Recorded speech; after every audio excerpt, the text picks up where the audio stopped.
Alors que l'euro perd en force et que la France s'obstine dans une taxation toujours plus agressive, l'économie se détériore et pousse les citoyens vers une crise financière majeure. On peut parfois entendre une voix selon laquelle l'or est un actif dépassé. Mais si une crise devait vraiment survenir, que l'euro devait vraiment s'effondrer, que des actions que vous avez placées devaient perdre plusieurs dizaines de pourcents en valeur, l'or, quant à lui, résisterait. Et pourquoi la Chine, l'Inde et même la Pologne en achètent des centaines de tonnes? Voici pourquoi il est temps d'y regarder de plus près. Bienvenue dans la pièce sécurisée.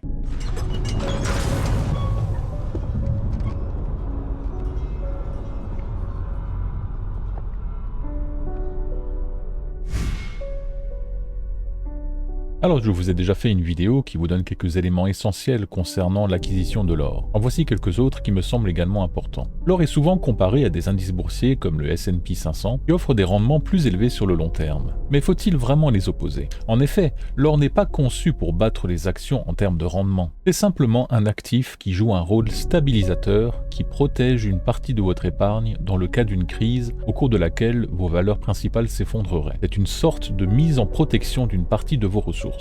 Ce n'est rien de plus, c'est pour ça qu'il n'est pas conseillé de mettre plus de 20% de votre capital en or, que ce soit en actions sur des sociétés minières, que ce soit en or virtuel ou que ce soit éventuellement en ETF suivant le cours de l'or. Lors de la crise de 2008, on voit que l'or a effectivement gagné pas mal de valeur, alors après ça s'est stabilisé pendant plusieurs années, mais dès lors que nous avons rejoint après la période du Covid et les périodes incertaines plus récentes, l'or n'a cessé d'augmenter. Au cours des 100 dernières années, la valeur de l'or a tout simplement été multipliée par 100. Et au cours des 30 dernières années, il n'est pas loin d'avoir été multiplié par 6. Alors c'est une protection contre l'inflation, puisqu'on sait que notre monnaie perd de sa valeur chaque jour qui passe, alors que l'or conserve son pouvoir d'achat sur le très long terme. C'est d'ailleurs pour ça que dans un contexte économique préoccupant, surtout ce qui concerne la France qui est en récession et au bord de la faillite, l'intérêt pour l'or en tant qu'actif refuge augmente de jour en jour. Il est sur le point d'atteindre les 3000 $ l'once, et je vous en avais déjà parlé alors qu'il était dans les 2700, comme quoi il était intéressant de le prendre ne serait-ce que pour la plus-value à venir. Une fois arrivé à 3000 $ l'once, il sera possible de voir une petite baisse arriver correspondant à une prise de bénéfice, puisque ne soyez pas dupes, l'or continuera tout simplement d'augmenter, et risque même de bénéficier d'un effet d'accélération au fur et à mesure que les différents pays voudront s'en procurer. Pendant l'année 2024, vous pouvez voir que la Pologne, l'Inde et la Chine en ont acheté une grande quantité. Et on peut ajouter que selon un programme pilote chinois, les compagnies d'assurance chinoises pourront allouer 1% de leurs actifs en liquidité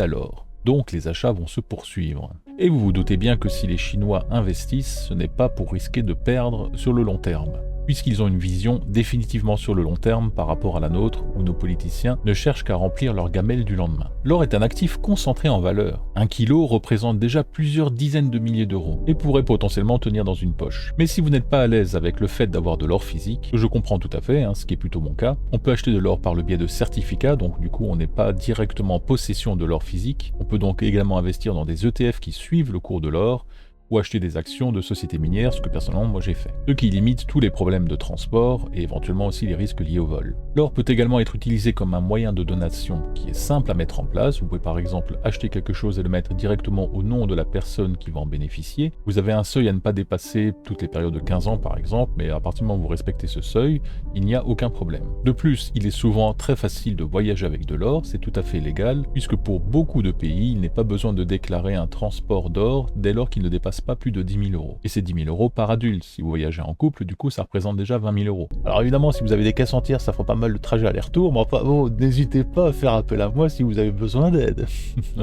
Quelquefois, on peut entendre critiques sur le coût de conservation de l'or, puisque dans certains cas, vous voudrez acheter un coffre par exemple pour le mettre chez vous, ou simplement le placer en banque.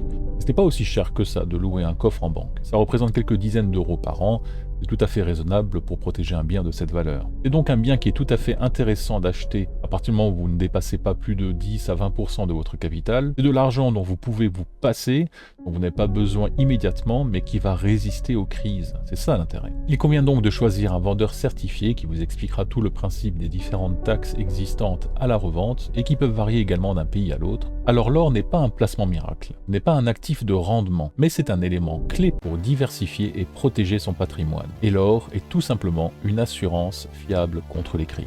Donc je vous invite à y réfléchir, faites-vous votre propre avis. Nous pourrons de toute façon en reparler dans d'autres vidéos. En attendant, n'oubliez pas, vous avez déjà le choix. Car ne rien faire, c'est déjà choisir de perdre, et réagir, c'est protéger votre liberté.